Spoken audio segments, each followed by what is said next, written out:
Hey, what's up guys, it's John, and today I'm going to be doing a review on my Marui Recoil Shock Mark 18. Alright, so getting into it, I have two main configurations for this gun. One is the one that you see before you. This is the Mark 18 Mod 1 Kosher Plain Jane Mark 18. The second is the Mark 18 Mod 0. This is the one that I've had for a while, and I'm going to get into this in a little bit and why I don't run it as much. But right now we're going to go ahead and talk about the configuration I have it in currently. So from the factory, this comes with just the lower and the stock, and that's pretty much the only thing that's left on this gun that was originally there. So the stock is a replica Voltor stock. I really like this style of stock because it's really good at housing the batteries, and not only that, but it's really spacious and it's really comfortable as well. It kind of has this little utility area. I guess you could put in earbuds or something small, money, anything you can really want to fit in there that's small. Connected to that, I have my LBX sling, which I have tucked behind the gun at the moment. This is a really nice sling. It's really similar to the VTAC and Blue Force gear slings. It's a lot more affordable for anyone that's really looking to get into a nice 2-point sling. Moving forward, I switched out the A2 pistol grip for an Aries Hogue grip. These are pretty hard to source, but I did some searching around and a guy from the UK shot me an offer I couldn't refuse, so I decided to pick one of these up. It's really ergonomic, fits to your hand really well, and I haven't seen the need to switch back to the original one.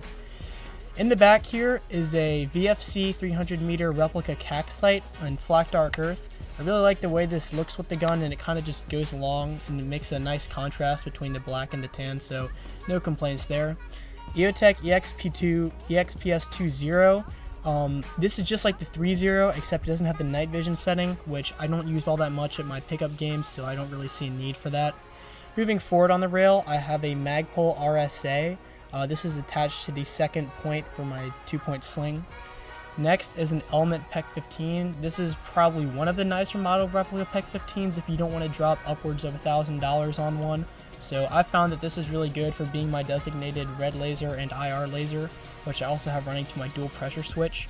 In the back here I have that running to my WMX2000, which is a really bright light that I've been using for a little bit now and experimenting with. And the front here I have it hooked up to my laser so I can switch between IR and the visible spectrum. Moving forward, I have a Tango Down stubby grip in Flat Dark Earth. Usually I'd run a CAC broomstick grip, which is a bit longer and thinner, but since I picked this up I've kind of realized this is more comfortable and ergonomic, so I think this is what I'm going to stick with. The very front here I have a replica VFC CAC flip up sight as well to accompany the one in the back. In case my EOTech or whatever optic I'm running does go down, I can just flip these up and take this off, so that's nice. It's low profile and I think it adds a good look to the gun overall. The rail itself is a Mad Bull Mark 18 rail. They run you about $100, and I kind of went over it with a snakeskin camo pattern just to kind of darken it a little bit so it's not so bright red. And at the very front here I have a QD VFC CAC suppressor. This is the old gen one. It's foam filled and has all the correct trades. So it adds a little bit of length to the gun, but overall I think it completes the Mark 18 look itself. And on the other side here I'll show you guys the light that I'm using. So here is the WMX2000. This is really nice because not only does it have the white light function, which is incredibly bright, but also you can turn it off to prevent in case you actually bump against something. It doesn't just stay on permanently. And also, if you flip it down here, it has an IR light. This is really nice if you're running nods and you don't quite want to go to white light, but you still want to have something bright enough to illuminate something for you and your buddies to see. So that's why I really decided to switch to this light over the Element M3X, which I've been running for a while now. So it adds a little bit of weight. It's a little bit longer, but in the long run, I think it's being a lot more worth it.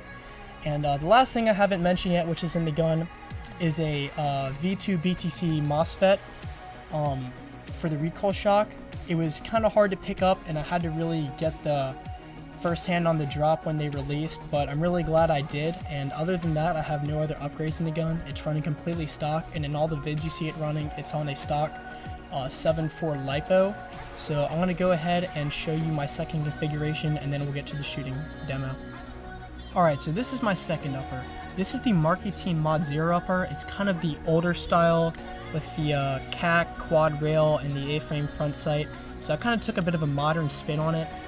Since I kind of went with the stubby grip on my Mark 18, I figured that this would be a good fit.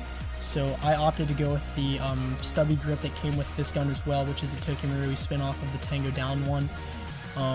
In the back here, I have an EOTech 553. I picked this up recently and haven't had a lot of time to mess around with it and experiment with it, but one thing that it does have that the EXPS2 doesn't is the night vision setting, which allows you to run this under NOS without damaging them, which is really useful, and I haven't had, again, much time to play with that, but I will definitely in the future. This one I wanted to go with a bit of a lighter build, so instead of running a light on the other side, I just opted to use this for skirmishes and mostly, so I have the PEC-15 set to white light and laser. However, you can switch that to strictly laser or white light here, like I generally have it set at. So like that is how it normally is, and when you go ahead and flip up the cap, it's a lot brighter. So that's the configuration I have this running at for the moment, and I might pick up a Surefire for it in the future. I'm not too sure.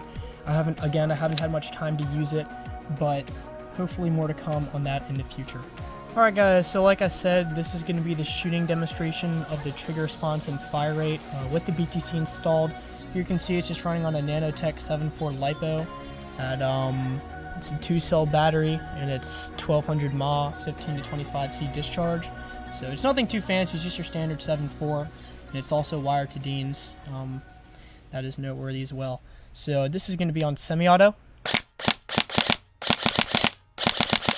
and this is full auto. So on full auto, it's not really set to shoot that fast. The good thing about the V2 Spectre, it's really cool, is that you can actually program it on an app, so you can change the fire rate and the discharge and just everything about it, which is really nice. So I kind of have it set to more of a realistic fire rate and not something upwards of around 18 rounds per second. And the feet per second with this is somewhere around 285 to 300 with 0.2s. So it shoots pretty slow with 2.5s, but that's more than well compensated with the accuracy of it. This thing can shoot pretty accurately for about 185 to 195 feet.